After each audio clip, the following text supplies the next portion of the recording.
Now today we have something a little bit different, but I promise it does tie into this channel.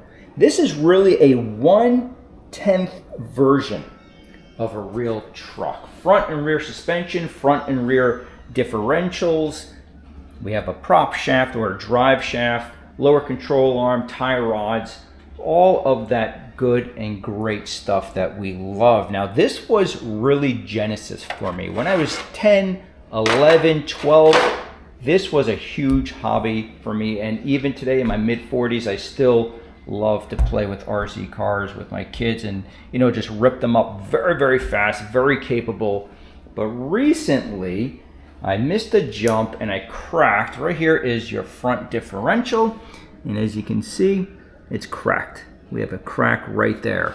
This is 13 years old, this truck, and it still performs flawlessly. But little things like that happen, and parts are really cheap. Fortunately, I started to do the work and I figured, you know what, let me stop, because some of you may really enjoy this, because this is, like I said, how I learned the basics of vehicles. I never went to school in terms of how to work and fix cars. I just learned on my own over time, and that's what this channel is all about, DIY. So what I'm going to show today is essentially breaking down this whole front end. And in a very simplistic way, I think many of you will appreciate how this is really a mirror image to a certain degree regarding a real vehicle. Let's get to it. So let's start by removing the wheels. And this hobby has come a very, very long way. When I was a kid, maybe they were, you had some pretty fast cars, but very, very little runtime. These run off LiPo battery packs or lithium polymer. You can run nickel metal hydride, but you won't get the speed. This runs at around 60 miles an hour maxed out. I would say a good 15-20 minutes on the pack. Depends on the kind of pack, because you can get different milliamps and so forth, but this is all new to you. See the little hex on the wheel? And then you have the hex at each axle. It's like a real car, man. It's so cool. Great hobby. It's a great hobby. If you're looking to get into fun vehicles, you can personalize it. If you have kids, it's a great hobby. In terms of cost, this I bought maybe 14 years ago. And at the time, the truck alone, and they're probably still about the same, 400 bucks, meaning ready to run. But if you want to get the durability, in other words, the stock drive shafts are plastic, they rip up under LiPo battery power. So you need the metal ones, they're like 70 bucks. Those are expensive. The tires can get expensive, but for these parts, for example, for this differential housing, what did I do with it? Oh, it was like 9 bucks for the housing. I'll have to find it. I'm not sure where I put it right now. Let's first just tear this apart.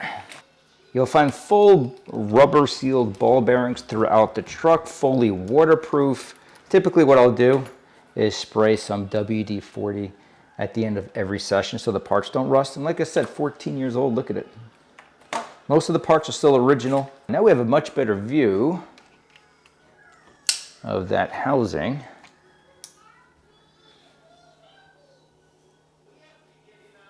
You see that? I mean, look at this thing, completely cracked. You can see, you can start to see the metal gears, factory metal gears. So I'm going to remove the shocks as well, simply because I do want to rebuild them. This left one I started to rebuild. In other words, there's oil inside here, and you choose the weight you want to run with. Change the fluid. Fully serviceable. That's the great thing about these trucks, and also cars. On-road cars, same thing. This is a Traxxas, by the way. Traxxas is the brand. They're probably, I would say, the biggest. Maybe Tamiya may be the biggest, I don't know, but Traxxas is certainly very, very large. And the model is a Stampede 4x4. Sometimes you can find these pretty cheap off Facebook Marketplace if you do want to save some money. It's one of these things, sometimes people start the hobby and they use the truck or car a few times and then they're done. And you can get essentially a brand new vehicle for really not a lot of money. And for me, there has always been a therapeutic side to working on vehicles. I really do think it's good for mental health. Let me grab some pliers, because you can have a goal and hit that goal and it makes you feel good. All right, let's peel this away and see these beautifully made. These are also, since I purchased the truck, nothing's broken on them. Really high quality. These are MIP, by the way. If you're curious, MIP, CVDs is what they call them, but they're really just drive shafts.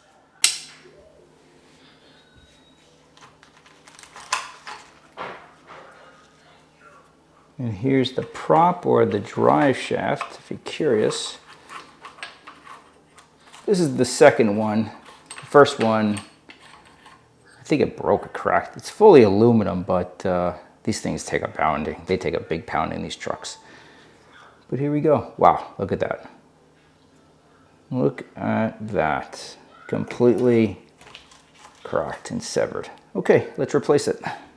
Now, when you purchase a vehicle, you have a nice pamphlet with all the part numbers, but this is cool. You see here are all of the part numbers, shocks, slippers, spur gears, all that fun stuff. But this is what my favorite, the exploded view. So right here, part 6881, that's this guy right here. It shows you all of the fasteners, how to put everything back together. I just need to look up, which is in here somewhere, the correct grease for the front diff here.